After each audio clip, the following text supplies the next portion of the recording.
नमस्कार, news state पर आप सभी का स्वागत है। मैं हूं आपके साथ शुभेंदु सिंह। आपके मुद्दे में आज बात करेंगे छत्तीसगढ़ की, जहां युवाओं को साधने की कवायद जारी है। इस कड़ी में बिलासपुर में सीएम भूपेश बघेल ने युवाओं के साथ संवाद किया और इस दौरान बात रोजगार पर भी हुई। इससे पहले रायपुर में भी युवाओं के साथ मुख्यमंत्री संवाद कर चुके हैं और ऐसे में आज चर्चा इसी मसले पर कि 2023 के इस चुनाव में युवा वोटर क्या वाकई में गेम चेंजर साबित होंगे और सीएम का युवा संवाद कांग्रेस का क्या वाकई में मास्टर स्ट्रोक साबित होगा।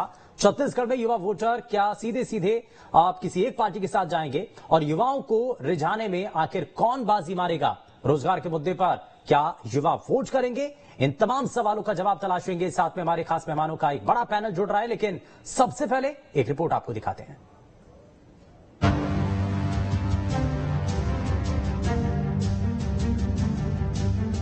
इन दिनों सीएम भूपेश बघेल युवाओं के बीच खूब नजर आ रहे हैं। पहले रायपुर और अब बिलासपुर सीएम भूपेश बघेल ने युवाओं के साथ संवाद किया। इसके बाद दुर्ग और अन्य संभागों में भी सीएम युवाओं के साथ संवाद करने वाले हैं। बिलासपुर संभाग के सभी कॉलेज के छात्र छात्राओं से एक मुलाकात कार्यक्रम और सभी जिलों से छात्र छात्राओं को सवाल पूछने का और साथ ही अपनी बात रखने का अवसर मिला। युवाओं से खचाखच भरे बिलासपुर इंडोर स्टेडियम में सीएम भूपेश ने रोजगार से लेकर युवाओं से जुड़े हर एक मुद्दे पर चर्चा की। बहुत सारी योजनाएं लाई हैं। बेरोजगारों को उत्साह देने के लिए बेरोजगारी भत्ता लाया है, राम वन गमन पथ लाया है और ऐसे नित्य नए बहुत सारी योजनाओं का वर्णन उनके लेख में मिलता है। तो हम युवा ही हैं जो हमको इनके दिखाए हुए रास्तों पर चलना है और अपने राज्य को एक अनोखा, एक अद्वितीय राज्य बनाना है। अब सवाल उठता है कि चाहे बीजेपी हो या कांग्रेस, युवाओं पर सभी दलों का इतना फोकस क्यों है। तो दरअसल छत्तीसगढ़ में कुल मतदाताओं की संख्या 1,95,00,000 से ज्यादा हो गई है। छत्तीसगढ़ में 18 से 19 साल की आयु वर्ग की जनसंख्या 5,12,000 है। इनमें से 3,15,000 से ज्यादा मतदाता पंजीकृत हैं। 20 से 29 साल के युवाओं की संख्या 49 लाख के करीब है, जिनमें से लगभग 43 लाख मतदाता पंजीकृत हैं। 2018 के मुकाबले 2023 में कुल 9,49,000 नए मतदाता जुड़े हैं। तो युवा वोटरों की संख्या बता रही है कि आखिर छत्तीसगढ़ में सियासी दलों में युवाओं को लेकर इतनी हलचल और बेचैनी क्यों है। Team news state.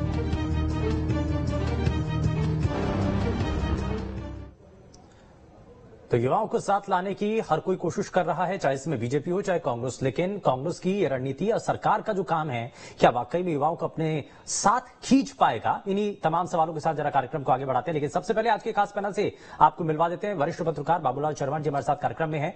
Bharatiya Janata party से प्रवक्ता सुशांत शुक्ला जी हमारे साथ कार्यक्रम में जुड़ चुके हैं और कांग्रेस पार्टी से प्रवक्ता सुबोध हरितवाल जी हमारे साथ कार्यक्रम में है। सभी का बहुत स्वागत है। लेकिन शुरुआत जरा सुबोध जी आपसे ही कर रहा हूं। और इस वक्त जो सरकार काम कर रही है, मुख्यमंत्री जो सीधे संवाद कायम कर रहे हैं, आपको लग रहा है कि युवा गेम चेंजर हैं और इसीलिए सरकार का भी फोकस है, बीजेपी का भी फोकस है, लेकिन कांग्रेस के पास अगर आएंगे तो युवा क्यों आए? सबसे बड़ा कारण आपको क्या नजर आता है? देखिए, कोई भी काम जो हम करते हैं उसको हम चुनावी राजनीति के तहत नहीं करते। सबसे पहली बात, हम लोग भारतीय जनता पार्टी नहीं है जो 24 घंटे इलेक्शन मोड में चलते। आज यहाँ तक हुआ कल वहां चलते हैं, राजस्थान छत्तीसगढ़ निपटेगा, ये दूसरे राज्यों में चले जाएंगे।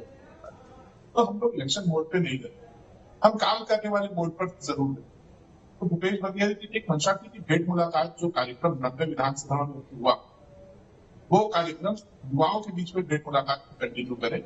उसी के तहत वो युवा भेंट मुलाकात के हर संभाग में युवाओं से मुलाकात कर रहे हैं और बहुत छोटी छोटी मांगे होती है युवाओं, उसको अगर एक मुख्यमंत्री जिसके पास असीम क्षमताएं होती है, स्वाभाविक तौर पर प्रशासनिक रूप से असीम क्षमताएं होती है, उसका अगर इस्तेमाल करते हुए मैं देखता हूं कि भूपेश भैया एक भी ऐसी मांग नहीं होती जिसे वो मना कर। रायपुर में फिजियोथेरेपी के छात्रों ने मांग की, उन्होंने हाँ बोला। डेंटल कॉलेज के स्टूडेंट्स ने मांग की, उन्होंने हाँ बोला। मेडिकल वालों की मांग को हाँ बोला, इंजीनियरिंग कॉलेज वालों की मांग को हाँ। लेकिन सुबोध जी, विपक्ष ये कह रहा है कि अभी भी देखिए इलाकों के अंदर कितनी कमियां हैं जो कि लोग मुख्यमंत्री के सामने बता रहे हैं। आप जो बता रहे हैं उसका दूसरा पहलू विपक्ष की तरफ से उठाया जा रहा है। वो कह रहे हैं कि कमियां देखिए, कितनी लोग कमियां गिना रहे हैं। देखिए, कमियां गिनाने निकलेंगे तो भारत की जितनी कमियां 2014 के बाद पैदा हुई है उतनी तो शायद कभी नहीं। हमारा देश एक हुआ करता था, 2 हिस्सों में नहीं टूटा था। हमारे देश में भाई से भाई को लड़ाया नहीं जाता था।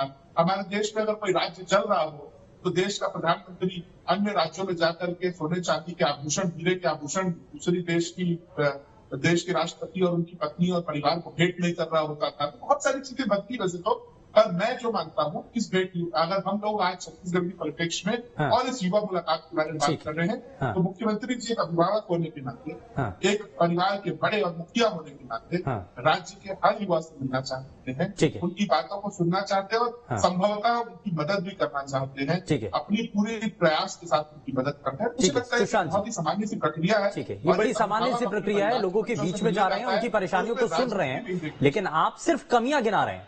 आप ये कह रहे हैं कि प्रदेश में देखिए कितनी कमियां हैं, अलग अलग इलाकों में जा रहे हैं, मुख्यमंत्री के सामने परेशानियां देखो कितनी रख रहे हैं, तो आप ये भी तो देखिए कि उन परेशानियों का समाधान भी हो रहा है।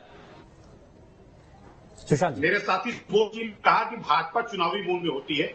नहीं, हम लोकतंत्र के निर्माण के साथ राष्ट्र निर्माण की तरफ बढ़ते हैं। एक पंथी परिवार की चरण वंदना की मूड में नहीं होते 24 घंटे, और सरकार बनाकर राज्य सरकारों में एक पंथी परिवार का एटीएम नहीं बनाते किसी राज्य में। परंतु मैं आपके प्रश्न, आज युवा का विषय है तो कुछ विषयों पर आपका ध्यानाकर्षण कराना चाहता हूं कि 2018 में जन घोषणा पत्र के माध्यम से 10 लाख युवाओं को 2500 रुपए प्रति माह देने की घोषणा करने वाली यह सरकार, आज सरकार के अंतिम 4 वर्षों के पूर्ति के बाद आधा समय बच जाने, 6 महीना बचे, 3 महीना 4 महीना बचने के बाद भी आज ये युवाओं से मुलाकात कर रही है। आज बेरोजगारी भत्ते के नाम पर 13,7500 करोड़ रुपया जो देने वाली सरकार आज कहां है? आज आपसे पूछना चाहता हूं, 10 लाख युवाओं को बेरोजगारी भत्ते का क्या हुआ? जब युवा मोर्चा सड़कों पर उतरी तब माननीय मुख्यमंत्री जी को युवाओं का ध्यान आया, और मैं आज आपके माध्यम से कहना चाहता हूं कि छत्तीसगढ़ युवाओं के साथ संभावनाओं का गढ़ होता था, जिसको इन्होंने लूट और भ्रष्टाचार का गढ़ बना दिया है। आज आपसे पूछना चाहता हूं, पीएससी में घोटाला, व्यापम में घोटाला, एसआई भर्ती घोटाला, युवा लैपटॉप के वंचित है, छात्रों को निकलने वाली स्कॉलरशिप बंद है, प्रयास के तहत कोचिंग बंद है, सरस्वती साइकिल योजना बंद है। अब युवा इस सरकार से ठगा हुआ महसूस कर रहा है। तब भूपेश बघेल जी भयभीत होकर युवाओं के बीच जाना चाहते हैं, परंतु क्या हो रहा है? भर्ती में माफिया को संरक्षण है, सुशांत जी, इसको लेकर के जो आप घोटाले के आरोप लगा रहे हैं वो ये कह रहे हैं कि जिन्होंने घोटाले किए उनको वही दिखाई देता है।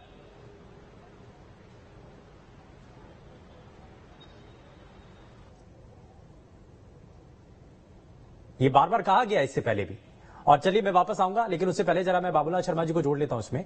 बाबूलाल सर, 2023 के चुनाव में युवा केंद्र में है, फोकस दोनों राजनीतिक दलों का इसी पर है, लेकिन एक तरफ भूपेश बघेल अगर जा रहे हैं और दूसरी तरफ उनकी अगर युवाओं की परेशानियों का समाधान कर रहे हैं, तो रोजगार की गारंटी को लेकर के भी क्या, क्योंकि जो विपक्ष है वो मुद्दा उठा रहे हैं कि रोजगार कितना मिल रहा है, बेरोजगारी भत्ते को लेकर के जो सवाल है, बहुत सारे ऐसे लोग हैं जो बेरोजगारी भत्ते के उसमें खाके में फिट ही नहीं बैठ पा रहे हैं, क्या ये बड़े सवाल नहीं है? देखिए, एक सरकार के लिए अपनी कमियों को सामने रूबरू होकर समझना बहुत बड़ी प्रक्रिया है और बहुत सटीक प्रक्रिया है मेरी नजर में।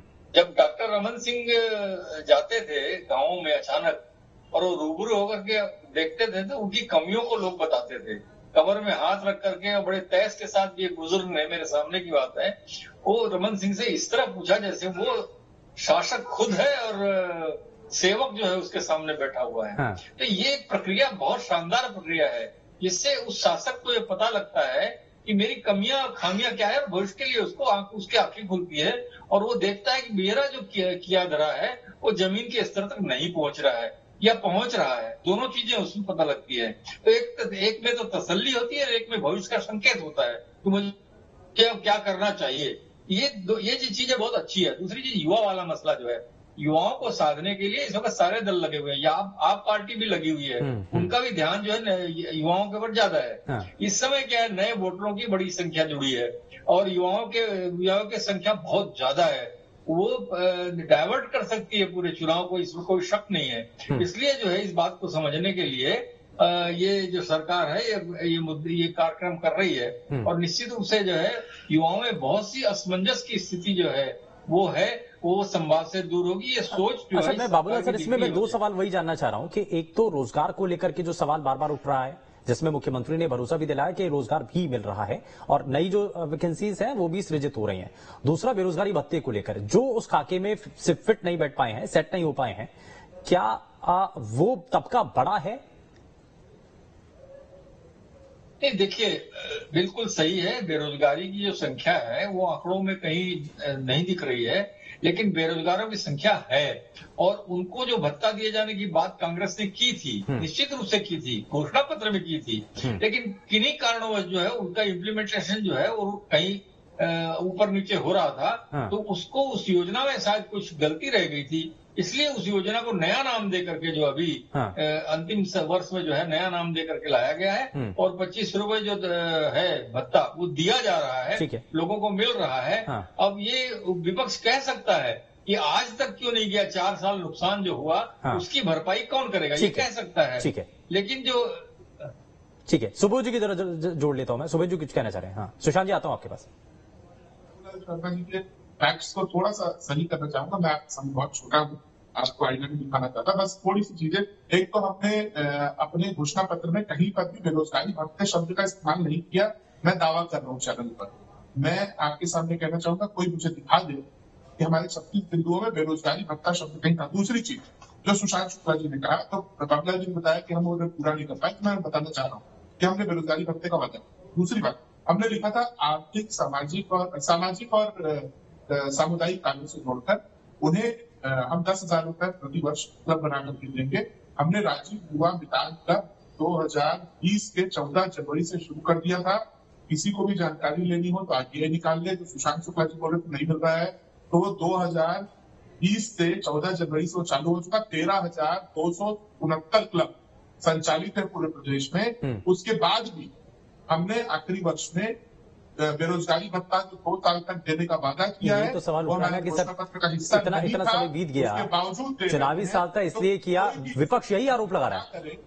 कोई भी भ्रमित ना करे कि ये किसी भी तरीके मेरे साथी आपके राष्ट्रीय चैनल पर झूठ कह रहे हैं।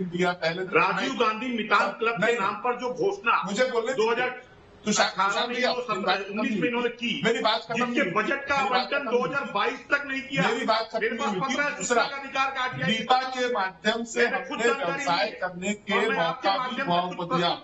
इसके साथ साथ हमने ना किया हुआ का जवाब दें। तो मुझे लगता है। अच्छा सुशांत जी, एक मिनट जरा, सुशांत जी एक मिनट जरा, पहले सुबोध जी की सुन लीजिए, उसके बाद काउंटर कीजिए। करेक्ट करने को अच्छा, हाँ मुझे लगता है शुभेंदु जी, भारतीय जनता पार्टी थोड़ा सा मिसगाइडेड है फैक्ट्स को लेकर। नहीं, वो ये कह रहे हैं कि आखिरी समय में आकर के नाम बदल करके अगर इस योजना को लेकर के आते हैं। 2020 से दे रहे हैं, किसने नाम बदला? मुझे कोई साबित करके नाम बदला। सुशांत जी काउंटर रिएक्शन।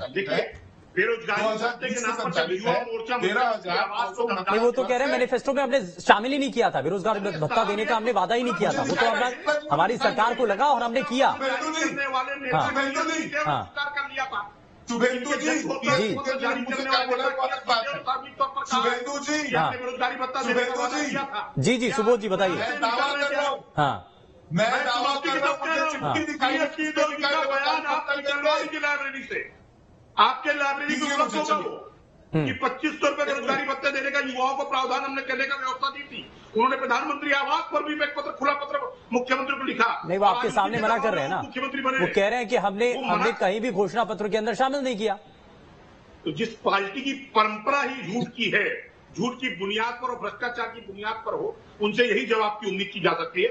परंतु मेरा एक प्रश्न उनसे पूछे कि पीएससी व्यापम, एसआई भर्ती, शिक्षक भर्ती, वन आरक्षक भर्ती की जांच ये सीबीआई से कराएंगे क्या, जिस पर व्यापक भ्रष्टाचार और मुख्यमंत्री का सचिवालय संलिप्त है? मैं पूछना चाहता हूं आपसे, एक भी परीक्षा 4.5 वर्षों में पूर्ण नहीं कर पाए और किए तो व्यापक भ्रष्टाचार के साथ। मैं आपसे पूछना चाहता हूं आपके माध्यम से, 5 लाख बेरोजगारों को रोजगार देने की बात इनके मुख्यमंत्री जी ने बहुत ठोक बजाकर और बैनर पोस्टर लगाकर की थी। जब विधानसभा में प्रश्न पूछा गया तो बताया गया कि 12,000 के लगभग हमने रोजगार दिए हैं और दूसरे दिन बैनर पोस्टर उतर गए। उस पर भी मेरे साथी जवाब थे। मेरे साथी जवाब थे ग्रामीण अर्थव्यवस्था में युवाओं को रोजगारित करने के लिए गोबर खरीदी और गौठानों से जोड़ने की बात इन्होंने की थी। आज वो गोबर खरीदी का व्यापक घोटाला विधानसभा में स्पष्ट हो गया है। उस पर भी मैं आपके अपने साथी से जवाब चाहता हूँ। ठीक है सर, ठीक है, मैं ये भी जवाब जानना चाहता हूँ। मैं जवाब दूंगा, सुन लीजिए। मैं एक जवाब और चाहता हूँ, सरस्वती साइकिल योजना क्यों बंद है? चलिए ठीक है, और मोबाइल क्यों बंद है? अच्छा ठीक है, बहुत सर सुनिए सुशांत जी, ये सवालों की जो लिस्ट है ना बहुत लंबी हो गई है। ठीक है, जरा जवाब ले लेता हूँ, उसके बाद मैं बाबूलाल शर्मा जी आपके पास आता हूँ। जरा जल्दी से जवाब दीजिए। देखिए, हाँ, ये ट्विटर है, डॉक्टर रमन सिंह जी का ट्वीट है। हमारा घोषणा पत्र जो डॉक्टर रमन सिंह ने ट्वीट किया था उसे तो शायद सुशांत जी मान लेंगे। ये जो उन्होंने ट्वीट किया उसमें चौथे नंबर पर लिखा है घर घर रोजगार, हर घर रोजगार।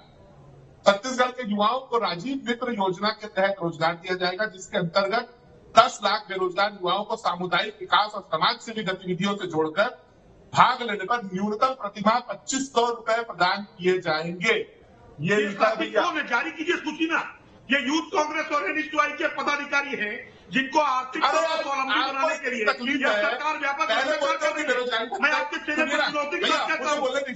सुबोध जी, अच्छा एक मिनट, सुशांत जी, सुबोध जी, अब ये तो है ना कि इसका जिक्र है इसमें आपके मैनिफेस्टो के अंदर इस बात का जिक्र तो है ना। सुशांत जी, अब जरा एक मिनट जरा सुनिए। नहीं एक मिनट जरा, सुबोध जी एक मिनट, सुशांत जी एक मिनट जरा सुनिए, एक मिनट जरा सुनिए। अब सुबोध जी, आपने जिस बात का जिक्र किया है, क्या आपने जो पढ़ा उसके अंदर, हाँ ठीक है, बताइए अब जरा। मैं आपको भी रोकना चाहूंगा, माफी चाहता हूँ। भारतीय जनता पार्टी भटकाने का काम करती है, ये डॉक्टर रमन नहीं, वहाँ कहीं और चलेगा सर, कहीं और चलेगा, भटकाने का काम यहाँ नहीं चलता है।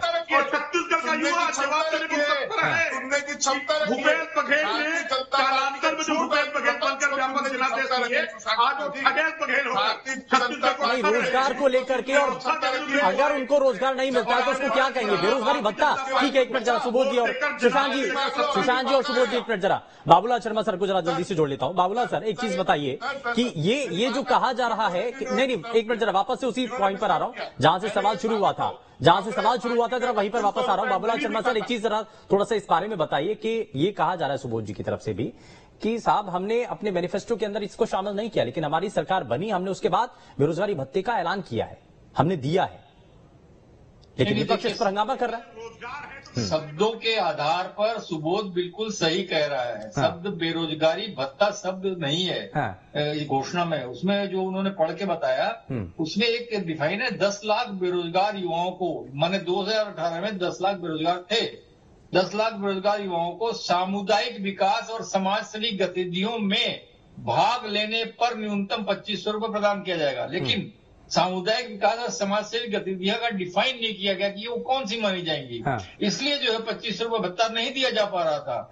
और अब जो उनको उसको इस गलती को सुधार कर, जो मैंने पहले कहा, गलतियां जो रूटीन में गलतियां थी उसको सुधार करके इन्होंने अब सीधे बेरोजगारी भत्ता नाम देते हुए जो है वो संख्या निर्धारित करके उनको बेरोजगारी भत्ता देना शुरू किया है। मैंने कहा उसी समय शब्दों पे अगर जाएंगे तो बेरोजगारी भत्ता का नाम इस मैनिफेस्टो में नहीं है, नहीं है मैनिफेस्टो में। लेकिन ये जरूर लिखा था कि समाज सेवी और सामुदायिक विकास गतिविधियों में भाग लेने पर, तो उसका डिफाइन नहीं किया कि आखिर किसको सामुदायिक विकास और जाएगा। ठीक है, अब ये बेरोजगारी भत्ते का जो नाम नहीं दिया था मैनिफेस्टो के अंदर, लेकिन इसका जिक्र तो हुआ है और बाद में इसको इंप्लीमेंट भी किया है। इसका क्या वाकई में फायदा मिलेगा और किसको मिलेगा? मैं वापस आता हूँ, एक रिएक्शन मैं दोनों से लूंगा, सुशांत जी, सुबोध जी, आपसे भी लूंगा, लेकिन बाबूलाल सर जरा इस पे जरा जल्दी से। भारतीय जनता पार्टी ने इसको मुद्दा इसी रूप में बनाया है कि बेरोजगारी भत्ता देने को कहा था, इसलिए बेरोजगारी भत्ता का नाम चल गया। ठीक है, लेकिन ये सही है, ये सुबोध बिल्कुल सही कह रहा है कि इसमें कहीं भी बेरोजगारी भत्ता का नाम नहीं है। लेकिन अब जो नई योजना दी है इसी 2,500 रुपए देने के लिए, उसमें बेरोजगारी भत्ता का नाम है। ठीक है, सुशांत जी अब जरा जल्दी से जवाब दीजिए, उसके बाद मैं सुबोध जी आपके पास आता हूँ। मेरे साथी ने व्यापक झूठ बोला, बाबूलाल शर्मा जी ने तथ्यों के साथ उसको समझाया, परंतु जिस प्रदेश का मुखिया कल तक ये कहता रहा हो कि 0.01% बेरोजगारी दर है छत्तीसगढ़ की, वहां पर बेरोजगारी भत्ते का घोषणा करना, ये तो एक बेमानी शब्द है। पहला विषय तो ये है। अगर सरकार बदली थी तो उस वक्त यानी कि 10 लाख लोग बेरोजगार थे, तो बड़ी संख्या थी सर। इसमें एक भी निर्णय नहीं लेने वाली सरकार। हाँ। आज मेरे साथी जवाब दे कि पीएससी और व्यापम के भर्ती घोटाले की सीबीआई जांच कराएंगे। ठीक है सुबोध जी जरा जल्दी से जवाब, फाइनल कमेंट। आपको लग रहा है कि इसका कराएंगे? पीएससी में जो अशोक गहलोत के समय कांड हुआ उसकी भी जांच होनी चाहिए। नहीं सुशांत शुक्ला जी एक मिनट जरा सुन लीजिए, एक मिनट जरा सुनिए एक बार। नहीं इस तरीके से नहीं सुशांत शुक्ला जी नहीं इस तरीके से नहीं चलेगा, बिल्कुल भी इस तरीके से नहीं चलेगा। सुबोध जी बताइए। ठीक है नहीं एक मिनट नहीं सुशांत शुक्ला जी इस तरीके से नहीं। देखिए आपको मौका दिया तो आपने अपनी बात रखी है। सुबोध जी बताइए। सुबोध जी हाँ नहीं बताइए, सुबोध जी बताइए। कोई चिल्ला करके सच को झूठ नहीं बना सकते। सच ये है कि अशोक गहलोत के समय जो कांड हुआ वो सबसे बड़ा था, तभी राज्यपाल ने निर्णय लिया पीएससी का अध्यक्ष को हटाया। सच ये है कि 2011 में पीएमटी के पेपर भारतीय जनता पार्टी के एक नेता के तखतपुर के फार्म हाउस में मेरी बात सुनिए नहीं, लेकिन इसमें क्या है ना, दरअसल क्या है, ये इस पूरे मामले को लेकर सिर्फ सियासत नजर आ रही है। अगर युवा पीढ़ी को लेकर कोई कदम उठा रहा है और अगर इसका रिस्पांस मिले उस पार्टी को, तो उसमें अर्थ क्या है? अगर काम किया है तो मिलने का कोई इसमें दोहराई नहीं होना चाहिए। ठीक है माफी के साथ रुक रहा हूं सर, माफी के साथ रुक रहा हूं। सुबोध जी और सुशांत जी बहुत शुक्रिया। बाबूलाल शर्मा जी भी हमारे साथ जुड़े, तीनों ही खास मेहमानों का कार्यक्रम में जुड़ने के लिए बहुत शुक्रिया। लेकिन 2023 के चुनाव में युवा वोटर्स बहुत मायने रखते हैं और इसीलिए इस पर दंगल भी है। फिलहाल के लिए बस उतना ही, नमस्कार।